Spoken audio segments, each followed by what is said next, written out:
سوال نمبر 1، محمد حسین آزاد نے اردو تنقید کی بنیاد رکھی مگر ٹیڑھی، پھر بھی یہ کیا کم ہے کہ انہوں نے بنیاد رکھی تو ڈاکٹر حسن فاروقی نے کہا۔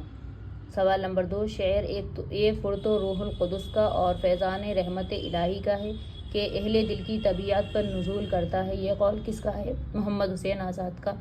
سوال نمبر 3، آزاد میں تنقید کا مادہ بالکل نہیں تھا بقول کلیم الدین احمد۔ سوال نمبر 4، وہ گپ بھی ہانک دیں تو وہی معلوم ہوتی ہے، کس نے کہا؟ شبلی نے۔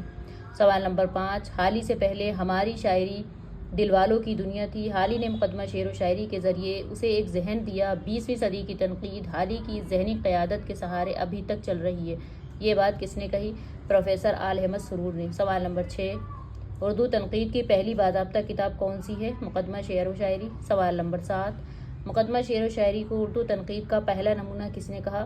بابائے اردو مولوی عبدالحق نے۔ سوال نمبر 8، مقدمہ شعر و شاعری کو اردو شاعری کا پہلا منشور کس نے کہا؟ آل احمد سرور نے۔ سوال نمبر 9، پالی کس مذہب کی زبان تھی؟